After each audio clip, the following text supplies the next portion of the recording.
Hey, sorry I am a couple minutes late. I was just finishing up a phone call, but so happy that you're here joining live. I have been super excited to share this topic. I was yesterday or over the weekend, I was looking at my analytics and realized that I've made some marketing mistakes this year that I should share because I preach all about marketing and online marketing and consistency. And I've made a pretty big observation. So thought that I would share that with you.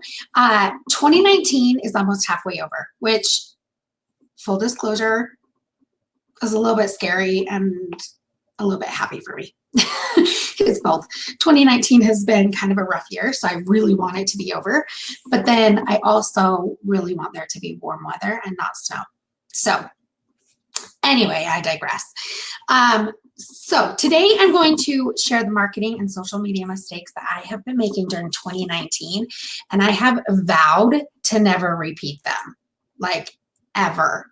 I've learned my lesson. Hey, Lark, thanks for joining. Learn my lesson, and I want to share them with you so you don't make those mistakes too. Just a couple of housekeeping items. If you are, this shouldn't have pulled up. There we go. If you are interested in the show notes, go ahead and let me know. You can type live in the comments below, and it will send you a link to the show notes. So if you're a reader instead of a watcher, or maybe you want to review them later, just go ahead and click that and it'll send you the notes. The other thing I wanted to say is if this is a topic that resonates with you, or you think that it would resonate with friends or business acquaintances, that's a weird word, that you have, please share. I love meeting new entrepreneurs. I'm passionate about helping them with their marketing, with their content repurposing. So if this is something that resonates with you, or you think it will with them or your audience, please share it. I love meeting new people. So, and the great way to do that is through video. So I am Christy Hansvik of Simply Online, and I am a marketer's secret weapon. I teach entrepreneurs how to repurpose their content for maximum visibility online. And then we also have done-for-you services as well. So thank you for joining me, and thank you for engaging in the chat too, because that always makes video more fun. So first marketing mistake that I made, overcommitted. I think we've all been there, done that, or at least I hope you've been there, done that, because I totally have. I spent the first quarter of 2019 pumping out content like crazy. I was on all the social media channels. I was going live several times a week. I was trying to keep up with stories because that's where all the magic happens and the connecting with your ideal client. I was writing my own blog posts. Full disclosure, I was not using my own advice and repurposing my videos, which duh. That's all I have to say is duh. So, and then I was spending hours a week on my content calendar, which seems so silly, right? But I forgot my own tactics that I teach every single day. So to put it plainly, I was doing too much and I got super overwhelmed. So I shut down, and then I didn't do anything. So quarter two, I only did Facebook Live for a couple of weeks, and I noticed that I did it in May, and then I didn't do it for 5 weeks after that because I was just overwhelmed and I was frustrated and just tired. So sometimes I think as business owners, we get caught up in what we think we should be doing based on what works for everyone else instead of knowing what works for us. And also remembering that business is supposed to be fun and it's supposed to bring you joy. And if you lose that fun and that joy, then it's going to be harder to keep motivated. At least that's the way it is for me. So I tell my clients every single day, as long as you are strategic in your marketing and you are consistent, then it's okay to hate some of the platforms. It's okay to hate Instagram and not want to be there, which I guess, I know that's probably something opposite of what every marketer has ever told you. But in my opinion, consistency and having a clear message is way, way, way more important than inauthenticity or massively producing content. So that was just kind of a little side note. But at first when I did use Facebook Live, I didn't notice any changes because I just thought, hey Kim. I did have more time because I was checking more things off my to-do list because I wasn't spending time creating content. But as time went on and I got out of my groove, it was harder and harder to start again. So I'm sure some of you have had that happen. Shout out below and let me know if that has ever happened to you and what your tips are for getting restarted, because that's something that I feel like I go through every couple of months, that I struggle with that. But that leads me to my next mistake, is losing momentum. So like I said, let me change that. There we go. I didn't do Facebook Live for 5 weeks, which probably doesn't seem like a lot, but for me, I was doing it a few times a week, so it was a big change. And then a couple of weeks ago, when I was recording the analytics portion of the Multiply Your Message Blueprint course that I have, I was looking at my analytics because I was going to use that as an example for my course. And I realized that my numbers, my reach, and my views and my engagement had dropped nearly 200%. No joke, 200%.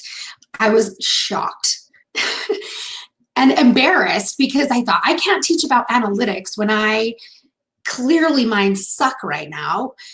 And so I was nervous about that. But then I thought, you know what? No, full transparency. Like, I know what I did to make those numbers drop, and now I know what to do to fix it. And I feel like that's something that I should share. So originally, I didn't realize what an impact Facebook Live had on my numbers. I knew that it worked. I knew I was getting more engagement. I knew I was getting more reach. But I don't think I realized how much until I saw the analytics reports in June, and I realized how big of a difference it makes. So after that, of course, I got frustrated again, and I had a little pity party for myself, and then I had a really hard time starting over again. I felt like I had lost all the momentum that I had built in the first couple months of the year. I had to earn the trust of my tribe again.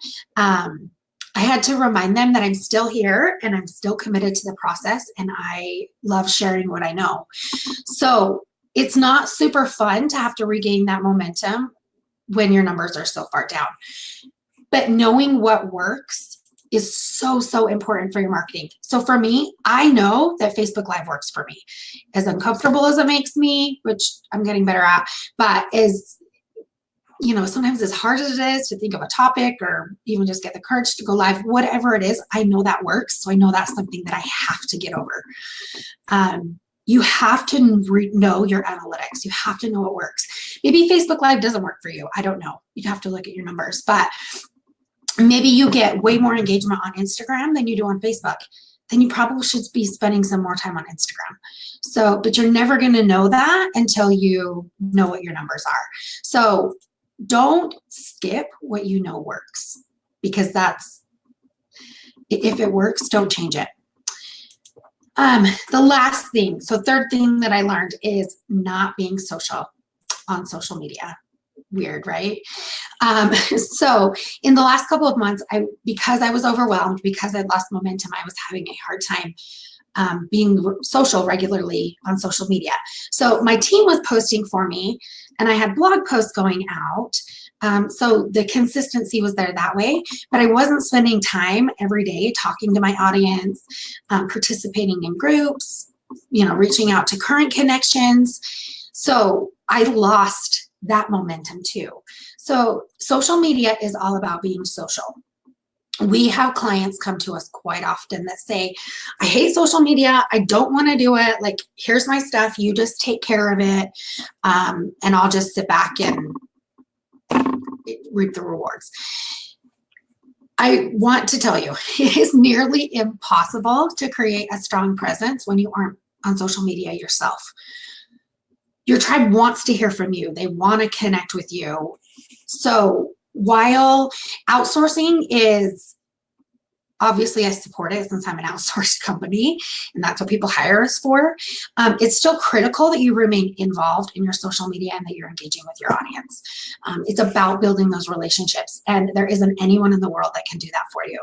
So when I wasn't doing that for a couple of months, I noticed it. And again, I didn't notice it right away. It took me a couple of weeks, and then I started realizing, oh crap, I've really gone downhill because I wasn't keeping up with these daily things that are so, so important. Okay, so moral of the story. 1, know what works. You have to be reviewing your analytics. You have to know what parts of your marketing are working and aren't. 2, don't overdo it. It's natural to get overwhelmed. It's a cycle of business. It's going to happen. So the most you can do is plan for it, or at least know personally what's going to get you through that slump quicker and not so destructively. And then the 3rd one is give yourself grace. That's something I have to remind myself of almost every day. If you miss a week, or you miss a day, or maybe you miss a couple weeks, it's okay. Life happens. But if you go 5 weeks like I did without being super active on social media, find the lesson in that and move on. And then make a Facebook Live about it so that people know that you're human and make mistakes too. But make sure you give yourself grace. Don't beat yourself up too much, because then you're just going to get in that downward spiral again. Okay, so thank you for joining. Next week I will be here again at 11:30 Mountain Time, and August, my topic is social media. So every month or every week I'm going to be talking about a different platform and things you can do to be successful on those platforms, and then how to work it into your content calendar.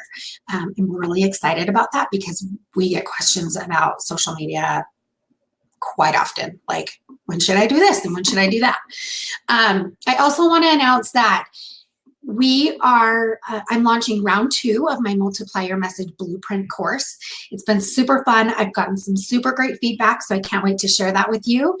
And I'm actually also doing a giveaway and a drawing in August for a free entry into that course. So we're going to start doing trivia Thursdays on all my social media channels, which will be really fun. I'm excited for that. So make sure you're tuned in, following us. We've got lots of fun things coming up. And again, I'm Christy Hansvik of Simply Online, and I'm a marketer's secret weapon. We help teach entrepreneurs how to repurpose their content and be more visible online. Have a great week. Bye.